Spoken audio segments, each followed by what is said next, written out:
मुझे उपलब्ध हो जावे। तुम्हारे रूप के भीतर हुआ विकसित महाहित कर। तुम्हारे रूप के भीतर हुआ विकसित महाहित कर। पूर्ण अनुराग हित का जो मुझे उपलब्ध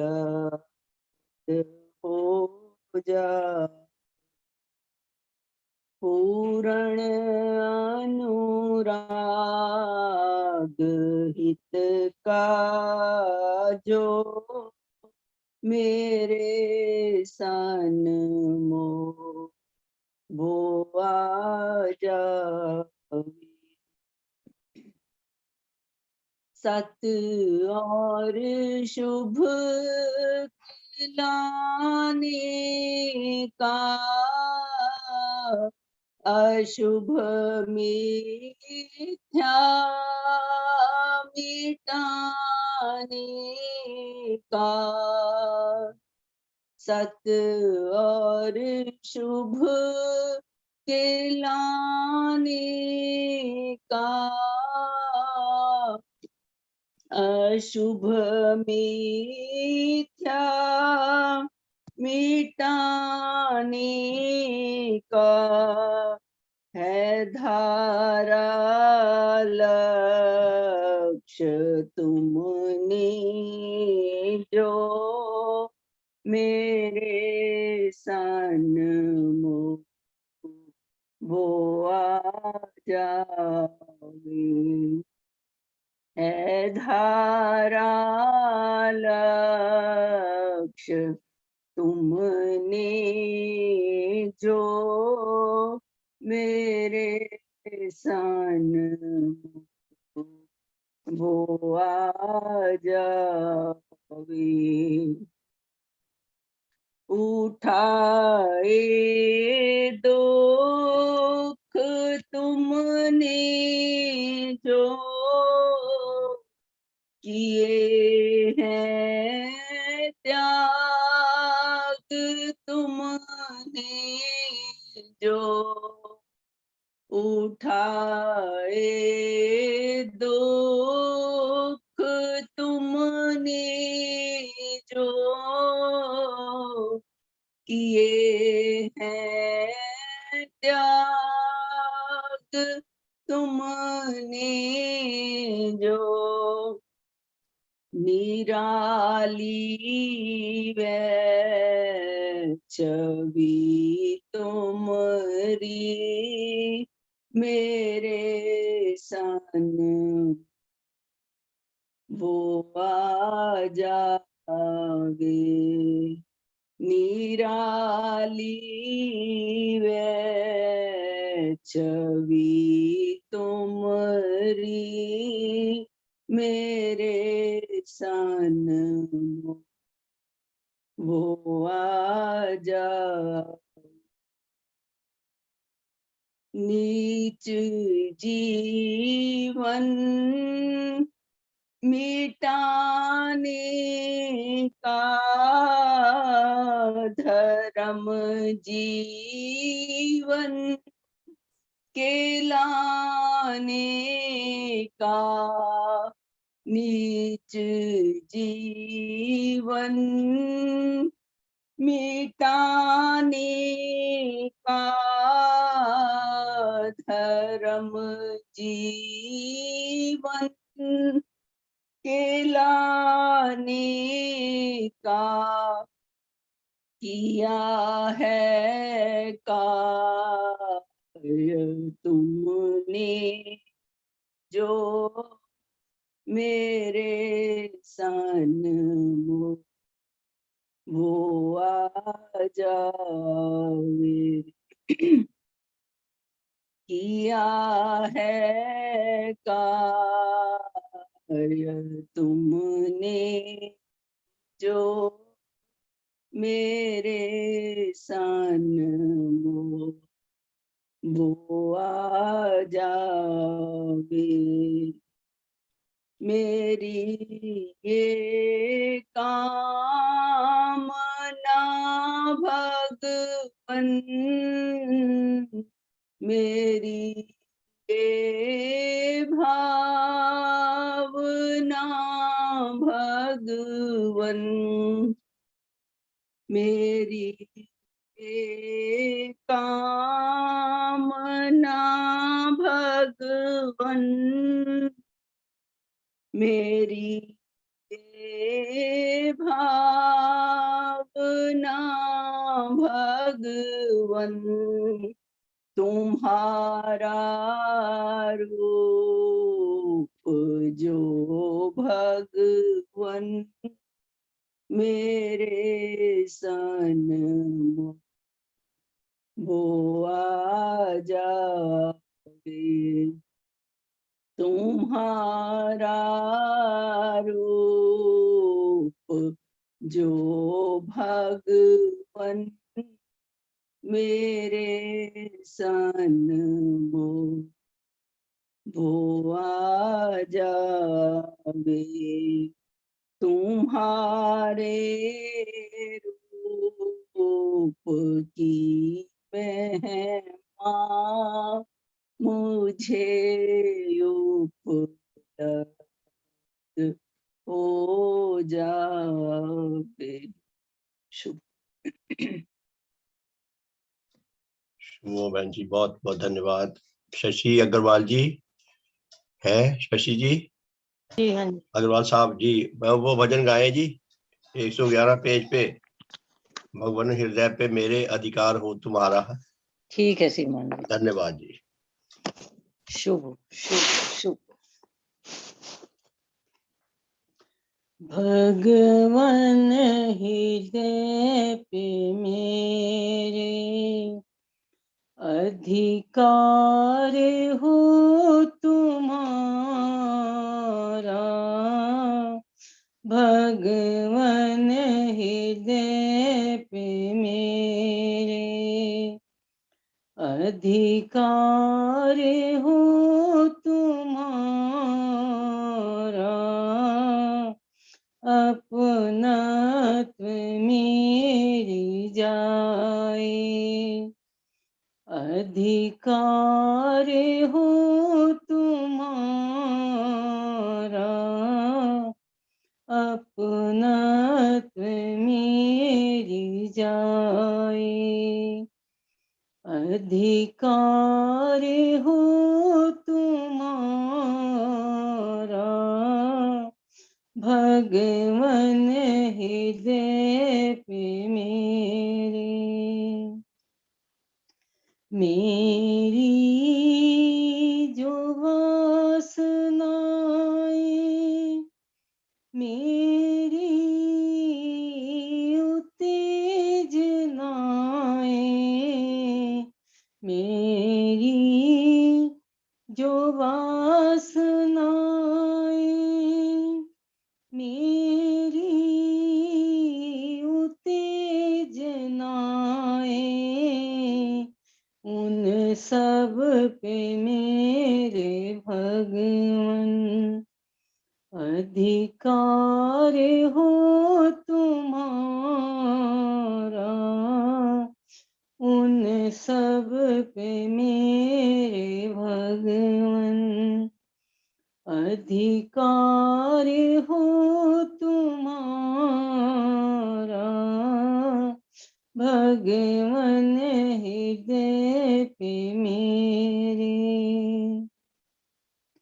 चिंता जो मुझ में उपजे, क्रिया जो मुझसे होवे, चिंता जो मुझ में उपजे, क्रिया जो मुझसे होवे, हर एक पर ही भगवन अधिकार हो तुम्हारा,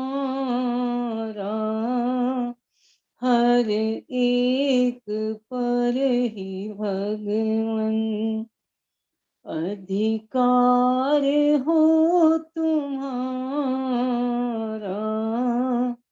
भगवन हृदय पे मेरे।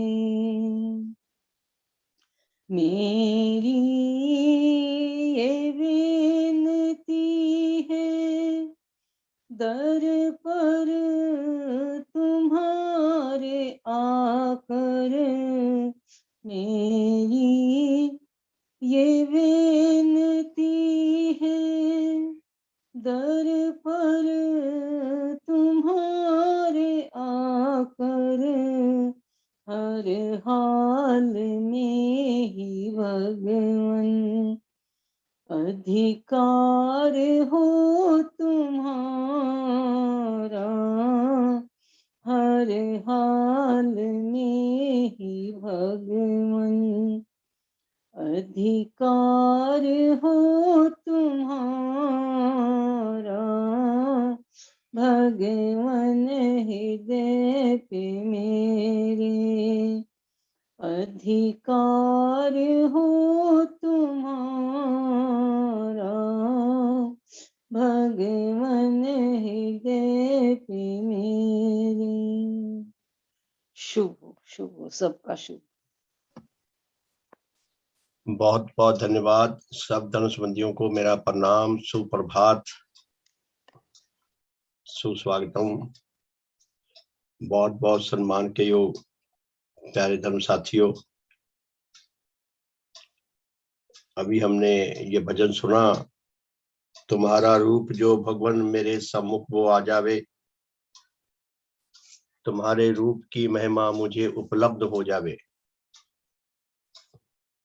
ये कितना बड़ा सौभाग्य की बात है, कितना बड़ा सौभाग्य है यदि किसी अधिकारी मनुष्य आत्माओं को भगवान का देव रूप दिखाई दे जाए, मन की आंखों से दिखाई दे जाए, जो आंतरिक संवेदनाएं हैं, जो हमारे अंदर धर्म भाव है, उनकी आंखों से दिखाई दे जाए, आंतरिक कानों से सुनाई दे जाए भगवान की महिमा, तो कितना बड़ा अधिकार है, कितना बड़ा सौभाग्य है। इस सौभाग्य को हर एक नहीं समझ सकता। साधारण लोग तो इस सौभाग्य को समझ नहीं सकते कि भगवान का देव रूप को जानकर हमने क्या लेना है। भगवान का देव रूप जितना महान है, जितना अद्वितीय है, जितना परम सुंदर है, सत्य की मूर्ति है, शुभ की मूर्ति है, आध्यात्मिक सौंदर्य की मूर्ति है। भगवान देवात्मा के आंतरिक रूप के दर्शन पाना हमारे लिए हमारा बहुत बड़ा कर्तव्य है और बहुत बड़ा अधिकार भी है, क्योंकि भगवान के आंतरिक रूप के दर्शन पाने का अर्थ है कि अपने आत्मिक जीवन की रक्षा और विकास की गारंटी पाना।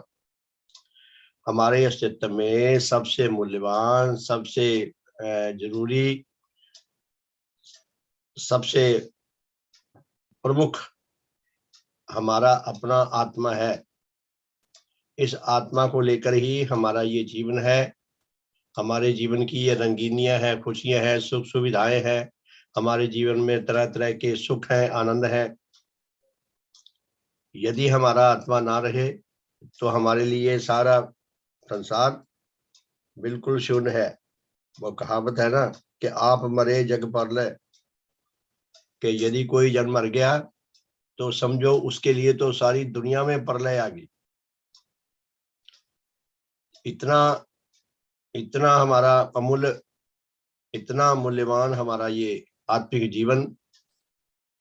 भगवान देवात्मा के दर्शन लाभ करने का अर्थ है कि भगवान से हमारे आत्मा की रक्षा और विकास के लिए इतनी सामग्री मिलती है, इतनी सामग्री मिलती है, इतना हमारा हित होता है जिसकी हम कल्पना भी नहीं कर सकते।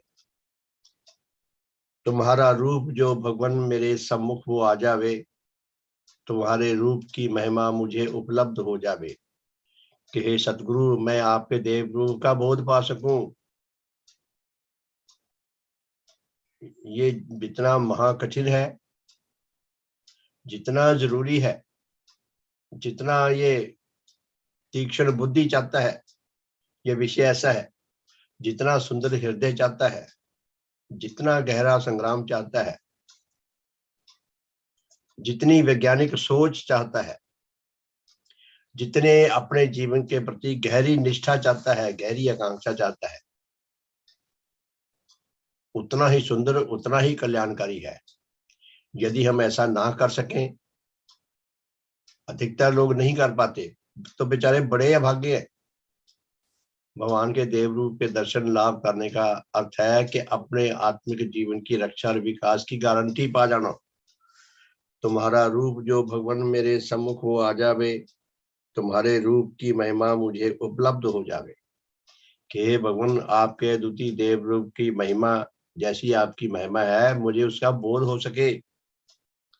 तुम्हारे रूप के भीतर हुआ विकसित महाहित कर, पूर्ण अनुराग शुभ का जो मेरे सम्मुख वो आ जावे।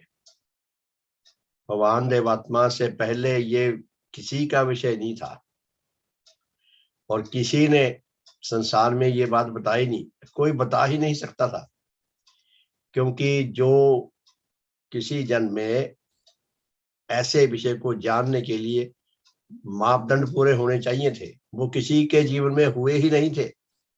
भगवान देवात्मा अद्वितीय देव पुरुष क्यों है? क्योंकि भगवान देवात्मा की आत्मिक गठन पूर्ण है।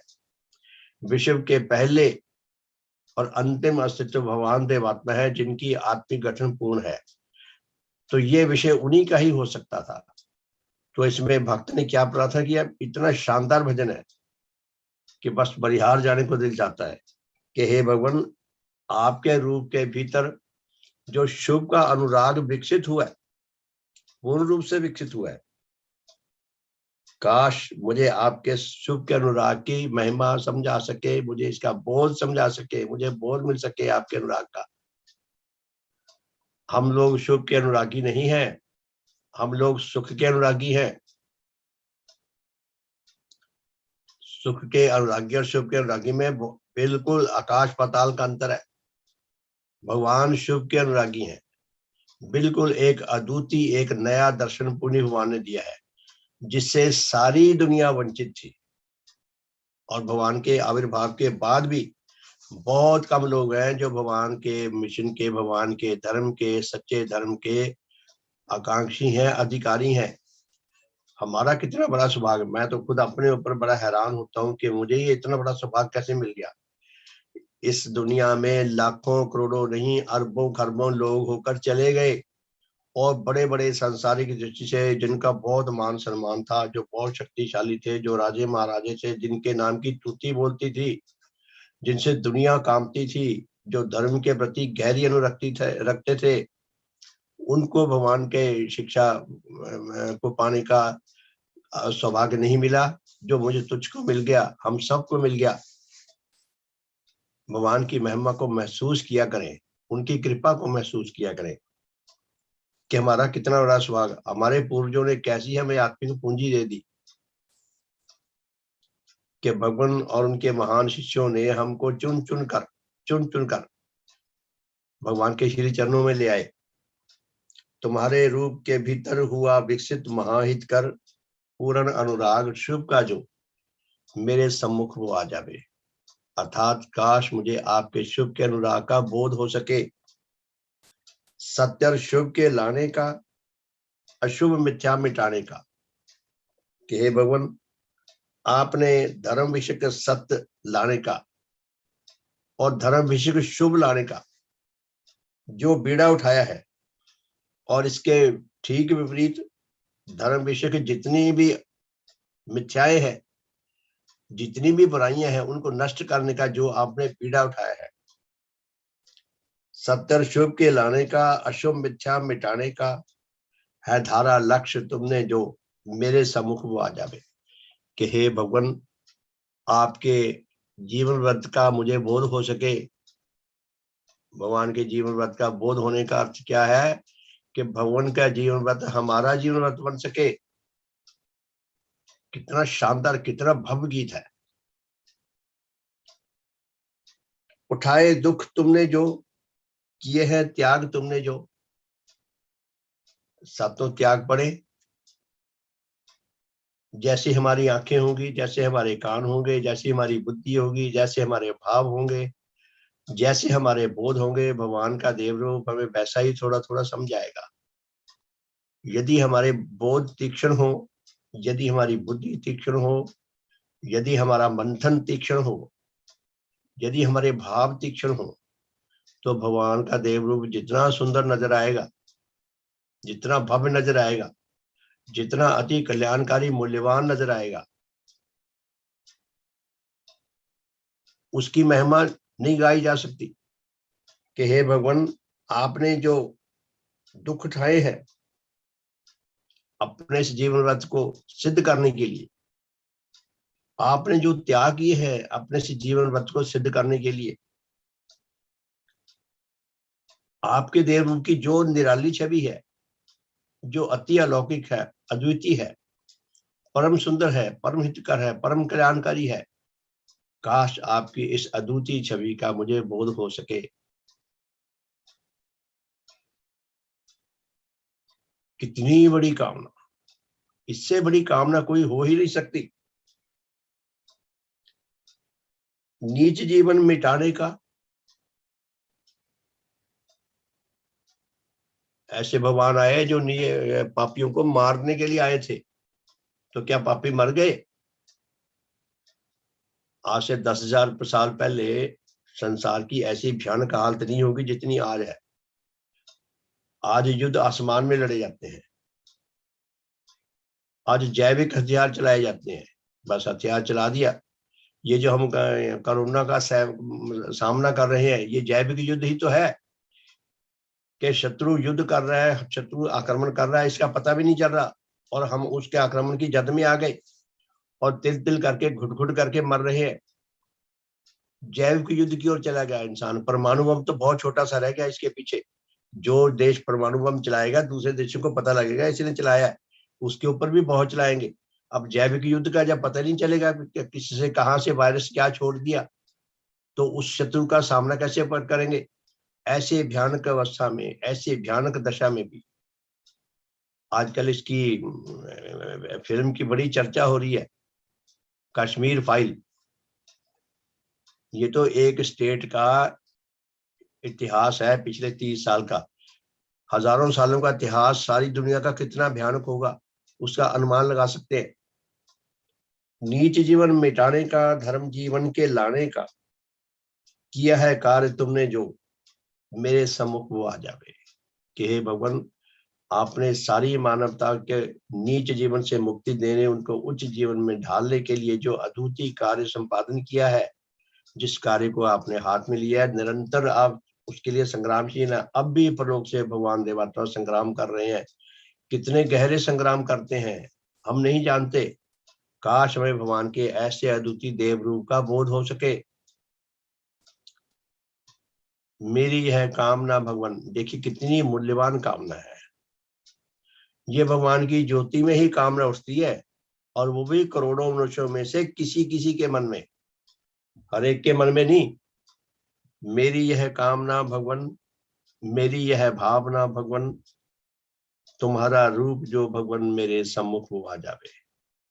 कि भगवान आपका रूप, आपका देव रूप जितना अद्वितीय है, जितना महान है, जितना परम सुंदर है, जितना सत्य की मूर्ति है, धर्म विषयक सत्य की अद्वितीय मूर्ति है, धर्म विषयक शुभ की अद्वितीय मूर्ति है, और आध्यात्मिक सौंदर्य की प्रकाष्ठा है।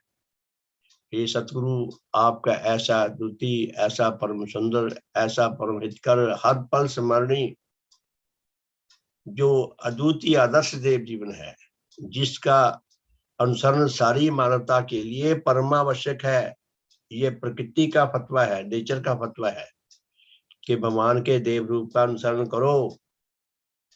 जैसा भगवान का चिंतन था, जैसे भगवान के विचार थे, जैसे भगवान के भाव थे, जैसे भगवान की गतियां थी, जिस जिस प्रकार के भगवान काम करते थे, जिस जिस प्रकार के कामों से के ना करने के लिए विवश होते थे, बचे रहते थे, हम भी वैसा जीवन अपना सके, हम भी उसका अनुसरण कर सके।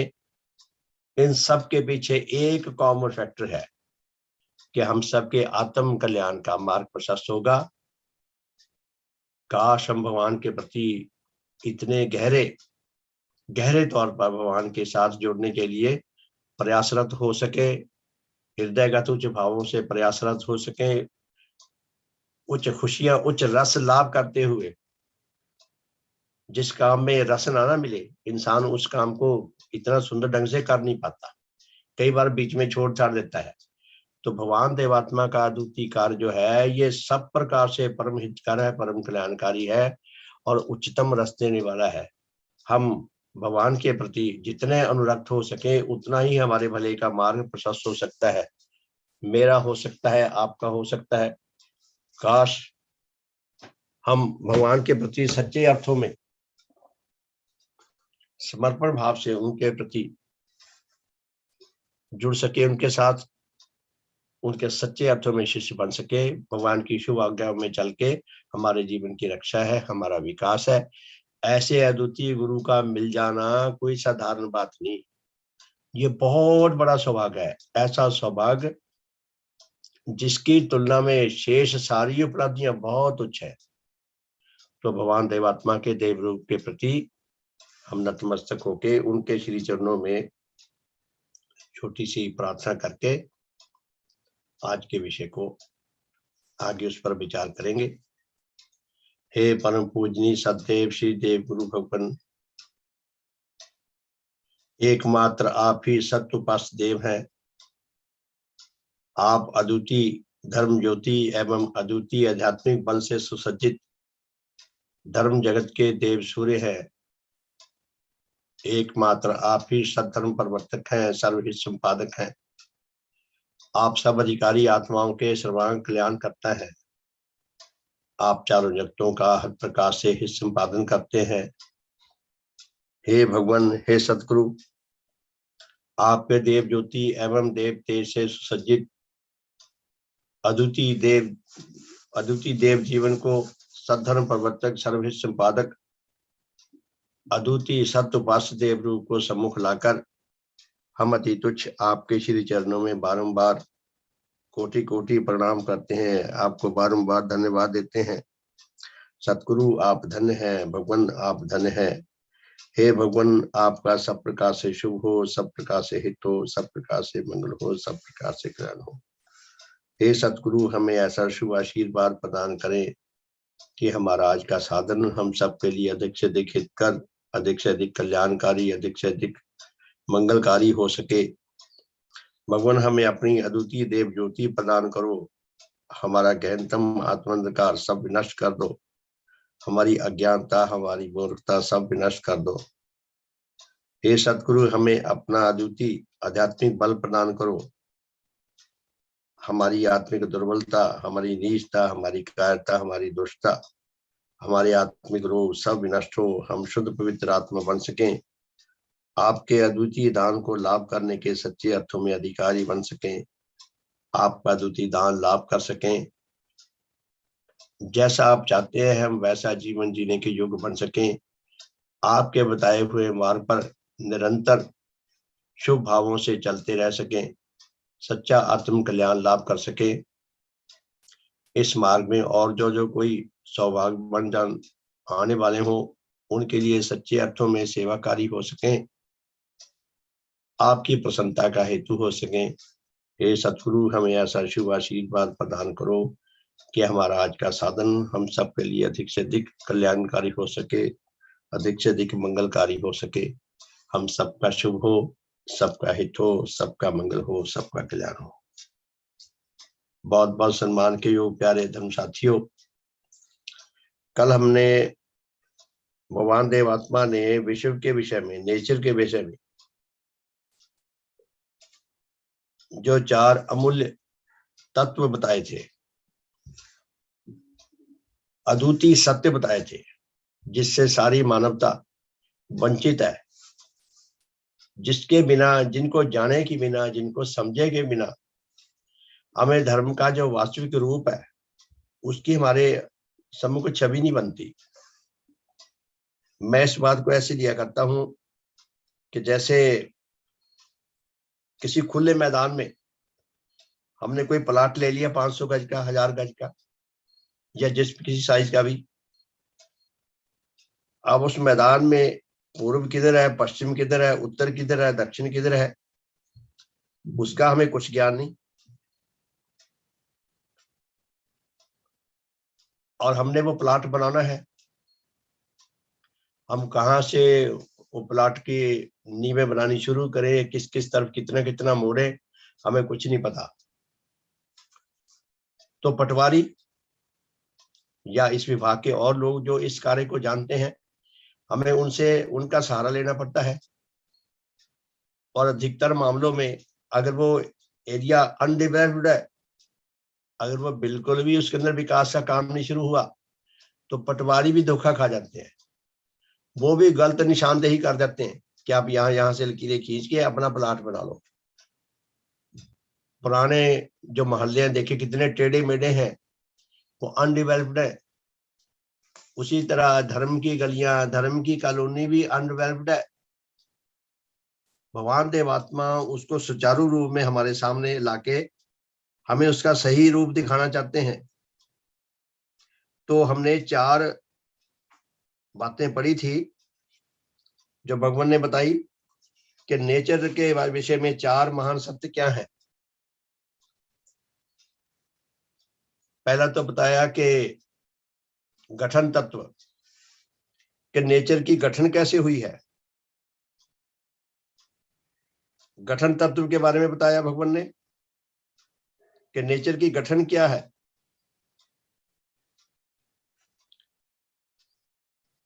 उसके ऑर्गेनिज्म का रूप क्या है और कैसे वो कैसे बना है उसका रूप ऐसा। और दूसरा भगवान ने नेचर के रूप के बारे में बताया कि संबंध तत्व, जितने नेचर के अंदर अस्तित्व है, अनेकों अस्तित्व है, अरबों खरबों से भी कहीं ज्यादा अस्तित्व है, जानदार भी बेजान भी। लाखों करोड़ों आकाश गंगाएं, हर आकाश गंगा में लाखों करोड़ों तारे सितारे हैं। कितनी विशाल नेचर है। तो इसमें जितने भी अस्तित्व हैं उनका आपस में एक दूसरे के साथ गहरा संबंध है। जैसे हमारे शरीर के जितने अंग हैं वो सारे अंगों से मिलकर जो एक नया रूप बना वो हमारा शरीर है। उसी तरह हमारे आत्मा के अंग है, उनके सबके एक विशेष जोड़ से जो हमारे आत्मिक ऑर्गेनिज्म बना है उसका अपना एक विशेष रूप है। उसी तरह नेचर का एक विशेष रूप है, उसमें जितने अंग हैं वो सब एक दूसरे के साथ जुड़े हुए हैं। अर्थात उसका किसी अंग का कोई भी व्यवहार, अच्छा या बुरा, जैसा भी वो कोई अंग व्यवहार करता है तो वो सारे विश्व को प्रभावित करता है। कई बार प्रभाव इतना सूक्ष्म होता है कि वो दिखाई नहीं देता, लेकिन प्रभाव फिर भी होता है। तो भगवान ने हमें संबंध तत्व का ज्ञान दिया है कि नेचर में जितने संबंधी हैं वो सब एक दूसरे के साथ गहराई में जुड़े हुए हैं, बहुत गहरे में जुड़े हुए हैं। और अपने अपने आचरण से, अपने अपने चिंतन से, अपनी अपनी गतियों से, अपने अपने व्यवहारों से, हमारे व्यवहार अच्छे हों या बुरे हों, उसी से ये पूरे विश्व को प्रभावित करते हैं। तीसरी बात, नेचर का विश्वव्यापी नियम है परिवर्तन का नियम। हर अस्तित्व हर क्षण अछिन्न रूप से परिवर्तित हो रहा है। हर अस्तित्व में धीरे धीरे परिवर्तन आ रहा है। आप देखिए हमारा क्लॉक, उसके अंदर जो सुइयां हैं, 3 सुइयां होती हैं, एक सेकंड की, एक मिनट की और एक घंटे की। सेकंड की सुई चलती है तो हमें दिखाई देती है चलती हुई, लेकिन मिनट की सुई जब चलती है वो चलती दिखाई नहीं देती, ऐसा लगता है एक जगह स्थिर खड़ी है। और घंटे की सुई भी स्थिर खड़ी लगती है, लेकिन चल रही है तीनों। सेकंड की सुई की स्पीड सबसे ज्यादा तेज है, वो हमें दिखाई दे जाती है। मिनट की सुई की स्पीड उससे कम है, तो दृष्टि भ्रम के कारण हम उस स्पीड को पकड़ नहीं सकते, लेकिन चल रही है, परिवर्तन हो रहा है उसमें, और घंटे की सुई भी चल रही है। तो नेचर में परिवर्तन का जो कार्य है हर क्षण चल रहा है, हर अस्तित्व पर चल रहा है, जानदार पर भी चल रहा है, बेजान पर भी चल रहा है। ऐसा कोई अस्तित्व नहीं है जिस पर नेचर का परिवर्तन का नियम प्रभाव नहीं कर रहा। अर्थात सब अस्तित्व, जानदार भी बेजान भी, परिवर्तनशील है। हमारी आत्मा भी एक अस्तित्व है, चाहे ये शक्तिमय अस्तित्व है, ये भी परिवर्तन के नियम के उसी तरह अधीन है। हमारी कंडीशनिंग होगी करोड़ों लोगों की कि आत्मा परिवर्तनशील नहीं है। ये तर्कहीन बात है, अवैज्ञानिक बात है। जो परिवर्तनशील नहीं है वो नष्ट होने के लिए है, वो रेस में दौड़ नहीं सकता, क्योंकि ये अज्ञानता की बात है, अंधकार की बात है। तो सारे अस्तित्व परिवर्तनशील हैं। और जो चौथी बात बताई थी कि सब अस्तित्वों का नेचरगत लक्ष्य है उसका, नेचर ने प्रत्येक अस्तित्व को कुछ काम दिया हुआ है जो उसको पूरा करना है अपने अस्तित्व से। ऐसा करके वो अपने जीवन की रक्षा और विकास लाभ कर सकता है।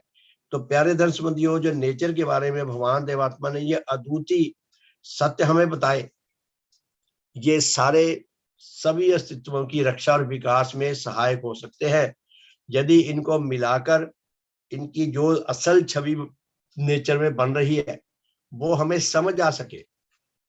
भगवान ने धर्म की शिक्षा में यूं ही नहीं बातें इकट्ठी कर ली, ये सारी बातों का, जैसे आप देखिए हमारे घर में जितना सामान है, बहुत सामान होता है सब घरों में आजकल, जितना सामान है वो सारा सामान हम अपने काम, अपनी इच्छा के अनुसार अपने काम को सामने रखकर लाए हैं। सारा सामान हमारे काम का है।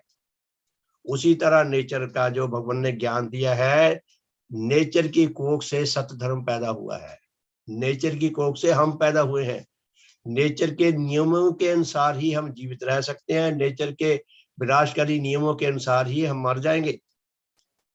तो भगवान ने हमें ज्ञान दिया कि हमारा लक्ष्य क्या है। तो आज एक और बात का हम अध्ययन करेंगे कि पूर्णी भगवान ने मनुष्य आत्मा के संबंध में, मनुष्य के संबंध में, आत्मा नहीं शरीर भी इसमें आ जाएगा, कि भगवान ने मनुष्य आत्मा के संबंध में भी हमें अद्वितीय ज्ञान दिया है। 4 महातत्व मनुष्य आत्मा के संबंध में भी बताए हैं। वो उन चारों तत्वों के बारे में आज समय नहीं मिलेगा, कल देखेंगे या आगामी दिनों में देखेंगे। उससे पहले भगवान ने हमें कुछ प्रश्न दिए हैं। ये कितने भव्य प्रश्न है, इनका उत्तर जानना हमारे लिए परमावश्यक है, बहुत जरूरी है। तो 12 प्रश्न दिए हैं भगवान ने। पहला प्रश्न कि मनुष्य आत्मा मूलतः क्या है। मनुष्य की जो आत्मा है ये असल में ये क्या है, इसका रूप क्या है। अब सारी दुनिया में घूम ले, अगर कोई बता दे कि मनुष्य आत्मा क्या है, सारी दुनिया के लिए बड़ा जटिल, बड़ा टेढ़ा प्रश्न है। आत्मा आत्मा शब्द तो बहुत रटते हैं, लेकिन आत्मा की डेफिनेशन भगवान ने दी है कि आत्मा क्या है, परिभाषा भगवान ने दी है। तो हमारे लिए भगवान ने 12 प्रश्न हमारे सामने खड़े किए हैं जिनका हमें गहन अध्ययन करना चाहिए और उनके उत्तर का गहन अध्ययन करना चाहिए, और अपने ज्ञान से, अपने अनुभव से, अपने बड़ों के ज्ञान और अनुभव से, दुनिया के आचरण से हमें अपना एक विशेष मत बनाना चाहिए कि हमारा अपना धारणा क्या बनी, अपनी हमारा मत क्या बना, इस बात को, उत्तर को समझकर। तो भगवान ने प्रश्न किया है कि मनुष्य की आत्मा असल में मूल में क्या है, मनुष्य का आत्मा क्या है। दूसरा प्रश्न, किसी साधारण मनुष्य आत्मा की वर्तमान गठन क्या है, कि लाखों करोड़ों नहीं अरबों खरबों जीव हैं दुनिया में, और करोड़ों अरबों 7 अरब से ऊपर तो इंसान ही हो गए इस धरती पे, कि साधारण मनुष्य की आत्मा के का ऑर्गेनिज्म किस प्रकार का है, इसकी गठन कैसी है। आप बाजार से कोई सामान लेने जाते हैं, कोई टेलीविजन लेने जाते हैं, कोई घड़ी लेने जाते हैं, कोई और सामान लेने जाते हैं, तो दुकानदार आपको सामान दिखाता है, वो बताता है ये इतने का है, इससे ज्यादा अच्छी क्वालिटी का लेना है इतने का है, उससे ज्यादा अच्छी क्वालिटी का लेना है इतने का है। वो दुकानदार अपने हिसाब से आपको मैनिपुलेट करता है, जिस सामान को बेचने में उसका लाभ हो उसको वो बढ़िया बताता है। आमतौर पे कपड़ता करते हैं, लेकिन क्या कोई स्टैंडर्ड है, कोई फार्मूला है जिससे हम जान सकें कि कौन सी चीज क्वालिटी में कितनी बढ़िया है, कितनी अपना मूल्यवान ज्यादा है, कितनी कम है? तो भगवान ने यही प्रश्न किया है कि साधारण मनुष्य की आत्मा की गठन क्या है, क्या साधारण मनुष्य की आत्मा बहुत मूल्यवान है या कम मूल्यवान है या हानिकारक है? ये सब जानना हमारे लिए बहुत जरूरी है। तीसरा प्रश्न, मनुष्य के आत्मा का उसके शरीर के साथ क्या संबंध है? अब हमारा अस्तित्व जो है उसमें मूल रूप से शरीर और आत्मा, शरीर जड़ पदार्थों से बना है, आत्मा शक्तियों से सुसज्जित एक पूर्ण गठन है। सॉरी, जितनी भी है आत्मा शरीर से मिलकर अस्तित्व बना है। तो भगवान ने प्रश्न किया, या आप देखिए प्रश्न बहुत जटिल नहीं है, साधारण प्रश्न नहीं है कि मनुष्य के शरीर का उसकी आत्मा के साथ क्या संबंध है। मैंने ये कथाओं में बहुत सुना है कि मनुष्य की आत्मा उसके शरीर में कैद है, शरीर तो कैद है और आत्मा कैदी है, वो दंड भुगत रही है शरीर में आके, उसको हुक्म मिला है कि चल सजा भुगत। क्या ये सत्य है? अब हमें विश्वास कैसे हो कि ये बात सत्य है? हमारे लिए जानना बहुत जरूरी है कि क्या हमारी आत्मा हम कैदी हैं शरीर में? तो कैदी तो जेल को तोड़ के भागने की कोशिश करता है। जिन लोगों ने शरीर का अपमान किया, गर्मियों में तापते हैं, सर्दियों में ठंडे पानियों में नहाते हैं, नशे करते हैं और कई प्रकार की शरीर के साथ बदसलूकियां करते हैं, राख मलते हैं, बड़ी बड़ी जटाएं रखते हैं और नंग धड़ंग रहते हैं और जंगलों में रहते हैं, पहाड़ों पर रहते हैं, वो शरीर के साथ बहुत दुर्व्यवहार करते हैं। क्यों करते हैं? ये विचारों से ऐसे विचार मिलते हैं, धीरे धीरे धीरे धीरे जब वो सच लगने लग जाते हैं तो मनुष्य उनसे फिर दुर्व्यवहार करता है अपने शरीर के साथ। वो समझता मैं कैद के साथ दुर्व्यवहार कर रहा हूँ, तो धीरे धीरे ये रस्म रिवाज बन जाते हैं।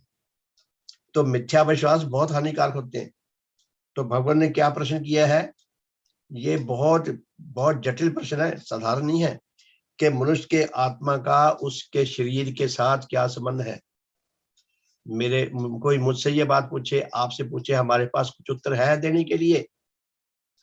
हम कितने सौभाग्यशाली हैं कि हमें भगवान ने जो उत्तर दिया है, हमें कम से कम बुद्धि से तो पता है कि आत्मा जो है उसके लिए शरीर घर है। शरीर आत्मा के लिए नितांत आवश्यक है, बहुत आवश्यक है। अगर शरीर नहीं मिलेगा आत्मा को तो आत्मा जीवित नहीं रह सकती, आत्मा की निस्संदेह मृत्यु हो जाएगी, तुरंत मृत्यु हो जाएगी। शरीर इतना उसके लिए परमावश्यक है। शरीर जेल नहीं है, शरीर आत्मा का घर है। जैसे हमारे ये स्थूल घर है, इनमें हम रक्षा पाते हैं, अपना भला करते हैं, सुख उठाते हैं। तो भगवान ने प्रश्न किया है, हम उस प्रश्न की जटिलता की ओर ध्यान दें पहले कि यह प्रश्न कितना जटिल है। आप अपने इस प्रश्न को सारे नगर में घूम लो, लेके लोगों से पूछो, जो जो लोग जवाब देते हैं, उत्तर देते हैं, वो लिख लो। आप YouTube पे देखें, बड़े बड़े महात्मा लोग उपदेश देते हैं, मैं भी सुनता रहता हूँ और उनको सुनकर अपना सौभाग्य बहुत महसूस होता है, बड़ा गर्व महसूस होता है कि हम भगवान देवात्मा के शिष्य हैं, चाहे जैसे भी है, टूटे फूटे जितने भी आधे अधूरे जैसे भी है, लेकिन हमारे गुरु अद्वितीय हैं। उनकी शिक्षा से बुद्धि, हमारी बुद्धि विद्रोह नहीं करती, हमारी बुद्धि इतनी शांत होती है, इतनी सेटिस्फाइड होती है भगवान की शिक्षा को लाभ करके, इतना रसमय हो जाती है कि जिसका शब्दों में वर्णन नहीं हो सकता। तो भगवान ने प्रश्न किया, आप इन प्रश्नों की जटिलता को देखें कि मनुष्य के आत्मा का उसके शरीर के साथ क्या संबंध है। आप अपने निजी ध्यान से लोगों से पूछ के जरा जवाब इकट्ठे करें, 15-20 लोगों का पता लग जाएगा, दिमाग घूम जाएगा कि क्या क्या जवाब देते हैं। ऐसा लगता है जैसे ना कोई डिब्बे में, लोहे के डिब्बे में कोई रोड़े डाल ले और फिर यूं जोर जोर से हिलाए, खड़ खड़ खड़ खड़ खड़ खड़ आवाज आए, जो अर्थहीन हो ऐसी आवाजें आए, तो ऐसे उत्तर आएंगे कि मनुष्य के आत्मा का उसके शरीर के साथ क्या संबंध है। चौथा प्रश्न है, मनुष्य शरीर का निर्माण, रक्षण, पालन तथा परिचालन किसके द्वारा होता है? मनुष्य के शरीर का निर्माण किसने किया है? किसने पैदा किया मनुष्य के शरीर को? इसकी रक्षा कौन कर रहा है? इसके शरीर का पालन पोषण कौन कर रहा है? इसको हिलाता डुलाता, काम में इधर उधर दौड़ाता फिरता है, कौन दौड़ा रहा है? कौन ये काम करवा रहा है? अब तो हमें ये बातें साधारण सी लगती हैं, लेकिन ये असाधारण बातें हैं। हमें केवल बुद्धि से थोड़ा सा पता लगने लगा है कि भगवान की शिक्षा हमें बताती है कि मनुष्य के शरीर को, जो मनुष्य की आत्मा शरीर को जन्म देती है, आत्मा ही शरीर की रक्षा करती है, इसका पालन पोषण करती है, इसको हिलाती डुलाती है। लेकिन भगवान ने और बताया कि आत्मा के अंदर भी एक आत्मा है। वो दूसरी आत्मा कौन है जो आत्मा के अंदर है? रक्षाकारी और निर्माणकारी शक्ति। अगर रक्षाकारी और निर्माणकारी शक्ति धीरे धीरे कमजोर हो जाए, मर जाए, तो आत्मा निस्संदेह मर जाएगी। जिस संस्थान का, जिस घर का कोई हेड ना हो, कोई मुखिया ना हो, वो अनुशासनहीनता का शिकार हो जाता है, बुरी तरह बिखर जाता है। अधिकतर मामलों में यही होता है। जिस देश का कोई मुखिया ना हो, हेड ना हो, जिस समाज का कोई मुखिया ना हो, हेड ना हो, जिस संस्था का कोई मुखिया ना हो, हेड ना हो, हमारे शरीर का भी कोई मुखिया है, इसीलिए तो इसको हेड का है, जो हमारे सरों पे है, जो हमारी बॉडी में सबसे ऊपर है, सिर के अंदर जो मशीनरी है, जो हमारा मस्तिष्क है, हेड का मतलब मुखिया, सबसे बड़ा, इसी के नियंत्रण में है पूरी बॉडी। किसी जीव का सिर काट दो, उसका जीवित रहना असंभव है। ये दिल निकाल दो, आजकल दिल नए लगने लग गए, आर्टिफिशियल दिल लगने लगे, जीता रहेगा। दिल एक मशीनरी है जिसका काम है खून को साफ करना। हम दिल जो है भावों के साथ भी जोड़ते हैं कि मेरा दिल नहीं मानता, यानी कि हमारे भावों के साथ उससे जोड़ने के लिए हमने दिल शब्द को इस्तेमाल करते हैं। लेकिन वैसे देखा जाए तो फिजिकली तो दिल जो है ये हमारे बॉडी की एक मशीन है जिसका काम है खून को साफ करना। वो तो खून को साफ करने के लिए बाहर से भी मशीनरी लग जाती है।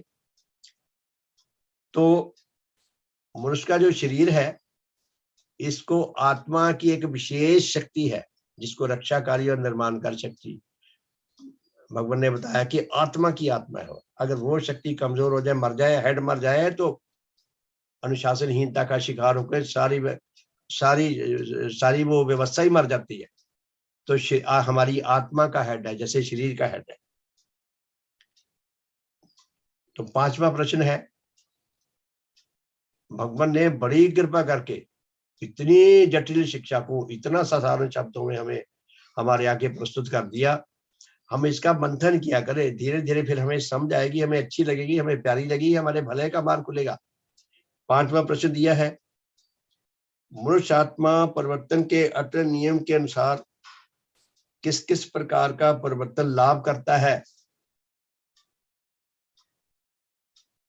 क्या फरमाते हैं भगवान कि मनुष्य की आत्मा जो है वो परिवर्तन के अधीन, हमारे नेचर में जितने भी अस्तित्व है, जानदार भी बेजान भी, और जितनी भी शक्तियां हैं, जानदार भी बेजान भी, वो सब परिवर्तनशील है। परिवर्तन का हर क्षण क्रम चलता रहता है। हमारी आत्मा भी परिवर्तित होती रहती है। आज से 42-43 साल पहले जब मैं मिशन में आया था, मुझे कुछ समझ नहीं आ रहा था। आज देखिए मेरी आत्मा में कितना परिवर्तन आया कि मुझे आपकी सेवा में बोलने का कुछ सामग्री तो मिली, मैं कुछ तो बोलने लगा, तो ये उच्च परिवर्तन आया। शरीर धीरे धीरे निढाल होता जा रहा है, रोगी होते जा रहे हैं, वृद्ध होते जा रहे हैं, ये भी परिवर्तन है। आत्माएं कई होते हैं नीच बन जाती हैं, दुष्ट बन जाता है इंसान बड़ा होके, वो उनके अंदर नीच परिवर्तन आता है। तो परिवर्तन सब में आता है। परिवर्तन दो प्रकार का है, नीच या उच्च। तो क्या फरमाया, प्रश्न क्या करते हैं भगवान? मनुष्य आत्मा परिवर्तन के अटल नियम के अनुसार किस किस प्रकार का परिवर्तन लाभ करता है। भगवान ने प्रश्न किया है कि आत्मा परिवर्तन तो होता रहता है, ये गारंटी से होगा क्योंकि नेचर की अपनी व्यवस्था है। अब प्रश्न ये है कि मनुष्य की आत्मा किस किस प्रकार का परिवर्तन लाभ करती है। प्यारे धर्म साथियों, ये जितने प्रश्न है, जितनी भगवान की शिक्षा है, जितनी भगवान ने आज तक शिक्षा दी है, वो सारी शिक्षा के पीछे जो कॉमन फैक्टर है वो है हमारी आत्मा का कल्याण। भगवान सारी शिक्षा का अगर हम संक्षेप में निचोड़ जानने की कोशिश करें तो सारी शिक्षा का ये निचोड़ है कि हम भगवान की शिक्षा को मन वचन कर्म से जो जीवन रक्षक नियम है उनका 100% सही विधि से पालन करें। और सही विधि जो है वो नेचर ने विकसित की है, उस विधि के अनुसार पालन करें तो हमारे जीवन की हमारे रक्षा होगी, हमारा विकास होगा, हमारा भला होगा। तो 5वां प्रश्न क्या है कि मनुष्य की आत्मा नेचर के परिवर्तन विषय के अटल नियम के अनुसार किस किस प्रकार का परिवर्तन लाभ करती है। मोटे रूप में भगवान ने जो शिक्षा दी है कि अगर कोई विनाशकारी परिवर्तन के अधीन चलेगा तो उसकी आत्मा दिन प्रतिदिन बिगड़ती जाएगी, वो नीच से नीच बनता जाएगा। अगर कोई विकासकारी परिवर्तन के अधीन चलेगा तो उसकी आत्मा धीरे धीरे अपनी बुराइयां छोड़ती जाएगी, शुद्ध पवित्र बनती जाएगी, विकसित होती जाएगी, उसका विकास होता जाएगा। तो 6वां प्रश्न, मनुष्य आत्मा में परिवर्तनकारी गतियां किस प्रकार उत्पन्न होती हैं। कि मनुष्य की आत्मा में परिवर्तन किस किस प्रकार का हो सकता है, किस किस प्रकार का होता है, ये अलग प्रश्न है। ये परिवर्तन होता क्यों है। हम गाड़ी चला रहे हैं, उसका ब्रेक लगा लें, उसको ऑफ कर दें, गाड़ी खड़ी रहेगी। क्या ये हमारी परिवर्तन की गाड़ी खड़ी नहीं रह सकती। ये भी एक प्रश्न है। और क्या हमें खड़े रहना चाहिए। यह रेस लगी हुई है पूरी दुनिया में, दौड़, हमें उस रेस में अपने आप को अपडेट करके रखना है। जो अपने आप को अपडेट नहीं करता वो पिछड़ जाता है, और पिछड़ जाता है तो वो विनाश क्रम में धीरे धीरे क्षय हो जाता है, मारा जाता है। नेचर ने हमें रुकने के लिए पैदा नहीं किया। नेचर में जितने भी अस्तित्व है सब घूम रहे हैं और सदा घूमते रहेंगे। इस घूमने में ही हमें अपने जीवन की रक्षा और विकास ढूंढना है। तो 6वां प्रश्न क्या है कि मनुष्य आत्मा में परिवर्तनकारी गतियां किस प्रकार उत्पन्न होती हैं। जो हमारे अंदर निरंतर परिवर्तन आ रहा है, ये कैसे आ रहा है। कोई परिवर्तन लाता दिखाई तो देता नहीं, लेकिन परिवर्तन आ रहा है। जिस व्यक्ति को हम कई सालों के बाद मिले तो उसके रंग रूप में, उसके व्यवहार में परिवर्तन दिखाई देगा। जिसको हम रोज रोज मिलते हैं, परिवर्तन इतना सूक्ष्म होता है कि वो घंटे की सुई की तरह हिलता दिखाई नहीं देता, लेकिन निस्संदेह आ रहा है। जो व्यक्ति हमें कई सालों बाद देखेगा वो कहेगा भी जो एकदम कैसा हो गया, उसको तो ऐसा लगेगा जैसे एकदम ही हो गया। तो हमारे अंदर ये जो परिवर्तन आ रहा है ये कैसे होता है, ये कौन ला रहा है परिवर्तन। 7वां प्रश्न है, मनुष्य आत्मा की परिवर्तनकारी गतियां किस किस प्रकार की हैं और क्या क्या हैं। कि मनुष्य की आत्मा में जो परिवर्तन आता है वो कितने प्रकार का है और क्या क्या है। देवशास्त्र 3 खंड पढ़े। भगवान देवात्मा ने बड़ी अपार कृपा की है कि मनुष्य की आत्मा की गठन के बारे में और मनुष्य के स्वभाव के बारे में, मनुष्य के रोगों के बारे में, किस किस प्रकार मनुष्य की आत्मिक अवस्था बदल रही है और बदलकर कहाँ जा रही है, और मुझको अपने आत्मिक अवस्था में किस प्रकार का परिवर्तन लाने की आवश्यकता है, और उस परिवर्तन की सामग्री भगवान देवात्मा के श्री चरणों में उपलब्ध है, उसका उसमें जिक्र किया है। भगवान ने अपने देव रूप का जिक्र किया है, और अंतिम चैप्टर में भगवान देवात्मा ने कमाल ही कर दिया कि सब मनुष्य आत्मा सुख के अनुरागी हैं और सदा सुख के अनुरागी रहेंगे। हम सुख के अनुरागों से कभी स्वतंत्र नहीं हो सकेंगे, क्योंकि हमारी आत्मिक गठन जैसी है, जैसे हमें जन्मजात पूंजी मिल गई वो बदली नहीं जा सकती। इसलिए सुख अनुराग हमें जन्मजात आया है, हम सुख के अनुरागी रहेंगे। तो भगवान ने हमारे लिए एक सरल मार्ग और चुन दिया कि हम सुख के अनुरागी तो रहेंगे, हम सुख के अनुराग की रहने के साथ साथ अगर हम अपने सुख की दिशा बदल लें, यदि हमें भगवान देवात्मा के श्री चरणों में रहने में सुख मिले, भगवान की शिक्षा को जानकर समझकर आत्मसात करके उसके अनुसार जीवन जीने का हमें सुख मिले, हमें उच्च चिंताएं उच्च गतियां करने में सुख मिले, हितकर कार्य करने में सुख मिले, उससे हमें सुख भी मिलेगा, हमारी रक्षा भी होगी, हमारा विकास भी होगा, हमारा भला भी होगा, और जो जो हमारे संपर्क में आएंगे उनका भी भला होगा। और यदि कोई ये सुख नहीं पाता, इसके लिए प्रयास नहीं करता, अगर नीच सुखों का दास रहेगा तो धीरे धीरे आप भी नष्ट होगा, जो उसके संपर्क में आएंगे उनके लिए भी वो हानिकारक प्रमाणित होगा। तो प्यारे धर्म साथियों, हमारा सौभाग्य बहुत बड़ा है, और भगवान ने 2 और 2 4 की तरह, मुझे तो ऐसा लगता है भगवान की शिक्षा ना मैथमेटिक्स है, गणित है। देखिए, गणित कभी किसी को धोखा नहीं देता। धोखा हमें हो जाता है, भ्रम हमें हो जाता है, हल्का सा कहीं हम धोखा खा गए तो हमारा गणित का क्वेश्चन जो है वो वहीं से गलत स्टेप हो जाता है, और एक स्टेप गलत हुआ तो आगे गलती गलत चलता जाता है। भगवान देवात्मा की शिक्षा गणित की तरह बिल्कुल खरी है, बहुत सुंदर है, बड़ी भव्य है, और पूर्णी भगवान ने समय समय पर उसमें और ज्यादा सुधार करके उसको और ज्यादा ब्यूटीफाई किया है। तो हमारे लिए ये कितना बड़ा सौभाग्य है कि हमें भगवान के श्री चरणों में आने का, उनकी इस अद्वितीय धर्म शिक्षा को लाभ करने का सौभाग्य मिला। ऐसा सौभाग्य जिससे करोड़ों अरबों इंसान वंचित है, बड़े बड़े योग आत्मा वंचित है, बड़े बड़े उच्च पदधारी वंचित है, बड़े बड़े पढ़े लिखे शिक्षाविद वैज्ञानिक डॉक्टर इंजीनियर वंचित है। हमें ऐसी शिक्षा मिल गई, हमें ऐसा सौभाग्य मिल गया। काश हम अपने इस सौभाग्य को महसूस कर सके, इसकी कदर कर सके, मैं कर सकूं, आप सब कर सकें। 1 मिनट के लिए शुभकामना करके आज के इस साधन को फिर विराम देंगे।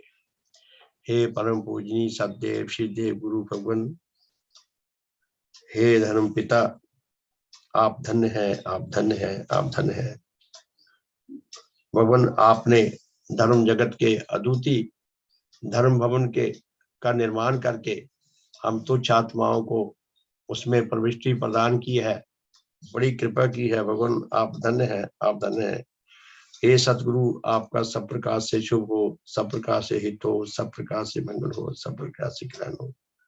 भगवान, आपका शुभ हो, आपके परम श्रद्धेय माता पिता, दादा दादी, नाना नानी तथा अन्य सब महान पूर्वजों का शुभ हो, आपके सब वंशीजनों का, आपके सब सांसारिक संबंधियों का शुभ हो, आपके सेवक सेविकाओं का, आपके श्रद्धावानों का, आपके न्यायियों का, आपके विश्वासियों का, आपके अनुरागियों का, हमारे इछलोकवासी परलोकवासी सभी धर्म संबंधियों का, उन सब के वंशीजनों का, उन सब के सांसारिक संबंधियों का, उन सब के दोस्तों मित्रों शुभ चिंतकों का, हमारे श्रद्धेय माता पिता, दादा दादी, नाना नानी तथा अन्य सब पूर्वजों का, हमारे इछलोकवासी परलोकवासी सब भाई बहनों का, उनके परिवारों का, उनके बच्चों का, उनके नाती पोतों का, हमारे सब वंशीजनों का, हमारे सब सांसारिक संबंधियों का, मनुष्य जगत का, पशु जगत का, वनस्पति जगत का, भौतिक जगत का, सबका सब प्रकार से शुभ हो, सब प्रकार से हित हो, सब प्रकार से मंगल हो, सब प्रकार से कल्याण हो।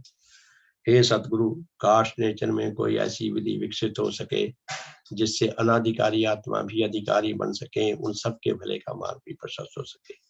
सबका शुभ हो, सबका हित हो, सबका मंगल हो, सबका कल्याण हो। भगवान देवात्मा की जय, भगवान देवात्मा की जय, भगवान देवात्मा की जय, भगवान देवात्मा की जय। सबका शुभ हो, सबका बहुत बहुत धन्यवाद। प्यारे धर्म साथियों, 1-2 मिनट के लिए चाहे तो अपना भाव प्रकाश कर सकते हैं। अब विषय ऐसा था, इसलिए थोड़ा उसको समाप्त करने के लिए थोड़ा टाइम लग ही जाता है। शुभ हो जी।